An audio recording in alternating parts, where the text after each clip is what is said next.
जय श्री कृष्णा दोस्तों, मैं हूं नरेंद्र अग्रवाल और आप देख रहे हैं नरेंद्र अग्रवाल यूट्यूब चैनल। आज के इस वीडियो में हम आपको बताने जा रहे हैं कि सावन में आपको किन विशेष स्थानों पर दीपक जरूर लगाना चाहिए। इन विशेष स्थानों पर दीपक लगाने से आर्थिक समस्याएं दूर होती है और बहुत से फायदे मिलते हैं। तो इस वीडियो को शुरू करने से पहले आपको एक छोटी सी बात बताते हैं। समुद्र के किनारे एक लहर आई, वो एक बच्चे की चप्पल अपने साथ बहा कर ले गई। बच्चे ने रेत पर अंगुली से लिखा समुद्र चोर है। उसी समुद्र के दूसरे किनारे पर कुछ मछुआरों ने बहुत सारी मछलियां पकड़ी, तो एक मछुआरे ने रेत पर लिखा समुद्र मेरा पालनहार है। एक युवक समुद्र में डूबकर मर गया, उसकी मां ने रेत पर लिखा समुद्र तो हत्यारा है। दूसरे किनारे पर एक गरीब बुढ़ा टेढ़ी कमर लिए रेत पर टहल रहा था।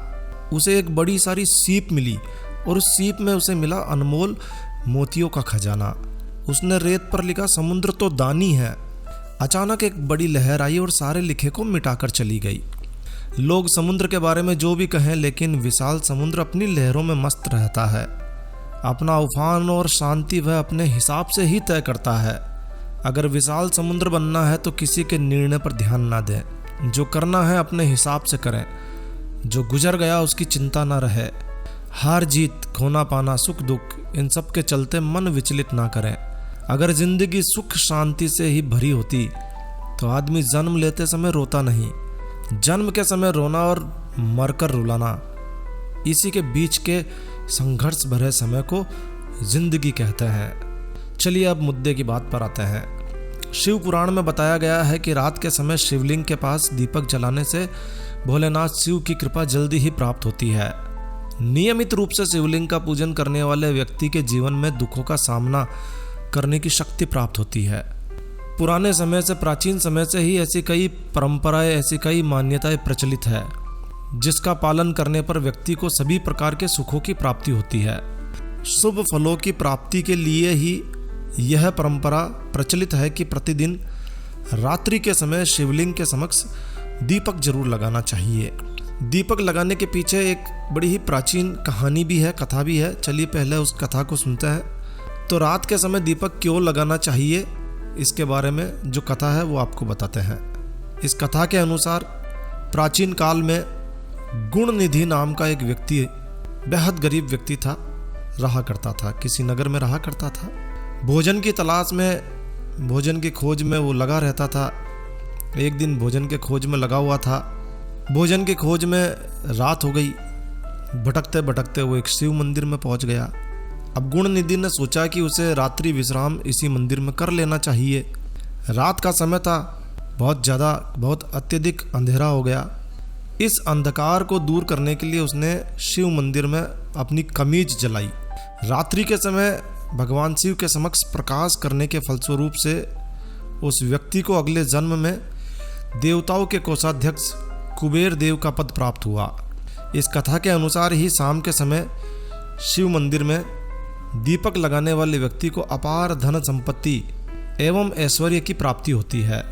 और इसीलिए नियमित रूप से रात्रि के समय किसी भी शिव मंदिर में जाकर, खासकर सावन के महीने में, शिवलिंग के समक्ष दीपक जरूर लगा कर आना चाहिए। दीपक लगाते समय ओम नमः शिवाय मंत्र का जाप जरूर से करें। इसके अलावा सावन में रोजाना पीपल को जल अर्पित करें। रविवार को पीपल को जल अर्पित नहीं किया जाता है, इस बात का विशेष रूप से ध्यान रखें। अतः रविवार को छोड़कर रोजाना जल अर्पित करें और भोलेनाथ शिव के नाम से संध्या काल के समय एक दीपक पीपल के पेड़ के नीचे जरूर लगाएं। इसी तरह से सावन के महीने में रोजाना बील पत्र के पेड़ के नीचे सुबह के समय बील पत्र को जल सींच कर एक दीपक लगाएं। इससे माता लक्ष्मी जी की कृपा प्राप्त होती है, क्योंकि मान्यता है कि बील वृक्ष की उत्पत्ति माता लक्ष्मी जी के स्तनों से हुई थी। तो सावन में शिव कृपा प्राप्त करने के लिए आप इन विशेष स्थानों पर दीपक लगा सकते हैं। इसके अलावा कुछ उपाय और हैं जिनसे भोलेनाथ शिव प्रसन्न होते हैं और उनके अलग अलग फायदे हैं। चलिए वो उपाय भी आपके साथ शेयर कर देते हैं। भोलेनाथ शिव को घी चढ़ाएं। घृत, घी की धारा से अभिषेक करने से वंश का विस्तार होता है, रोगों का नाश होता है। इस उपाय को करने के साथ ही डॉक्टर के द्वारा, चिकित्सक के द्वारा बताई गई आवश्यक दवाएं नियमित रूप से लेते रहिए। आपका रोग शीघ्र ही ठीक होने लगेगा। भोलेनाथ शिव को दूध से अभिषेक किया जाता है। दूध से अभिषेक करने पर विशेष फल प्राप्त होता है। कहते हैं कि भोलेनाथ शिव को दूध अभिषेक करने से व्यक्ति बुद्धिमान होता है और घर की कलेश समाप्त होने लगते हैं।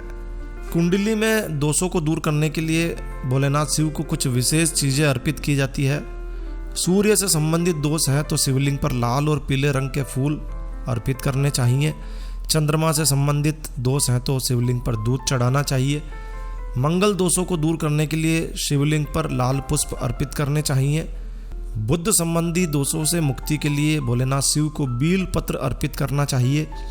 गुरु के दोष को दूर करने के लिए भोलेनाथ शिव के शिवलिंग पर चने की दाल और बेसन के लड्डू अर्पित किए जाते हैं। शुक्र दोष को दूर करने के लिए रोजाना केवल जल ही अर्पित करना पर्याप्त है। शनि, राहु और केतु से संबंधित दोषों से मुक्ति के लिए भोलेनाथ शिव यानी शिवलिंग पर काले तिल अर्पित करने चाहिए। तो ये थे कुछ विशेष उपाय और कुछ विशेष स्थान जहाँ पर आपको दीपक अवश्य लगाना चाहिए। जरूर लगाकर देखिए, इसका फल आपको, शुभ फल आपको जरूर से मिलने वाला है। तो बस इस वीडियो को यहीं विराम देते हैं। तो दोस्तों, यह जानकारी आपको अच्छी लगी हो, यूज़फुल लगी हो तो कृपया लाइक के बटन पर जरूर क्लिक कीजिए। और यदि आपने हमारा ये चैनल सब्सक्राइब नहीं किया हुआ है तो कृपया चैनल सब्सक्राइब कर लीजिए, क्योंकि इस चैनल पर हम लेकर आते हैं आपके लिए तरह तरह की धार्मिक जानकारियाँ, होम रेमेडीज, होम टिप्स और टेक्निकल नॉलेज। तो सब्सक्राइब करने पर आपको हमारे नए वीडियोस की अपलोड्स लगातार निरंतर मिलती रहेगी। तो अभी सब्सक्राइब के लाल बटन पर क्लिक करके चैनल सब्सक्राइब कर लीजिए। तो एक नया वीडियो, एक नई जानकारी लेकर मैं आपका दोस्त नरेंद्र अग्रवाल फिर मिलूंगा। तब तक के लिए stay healthy, stay happy. Thank you for watching my video. Thanks. जय श्री राम, जय हनुमान।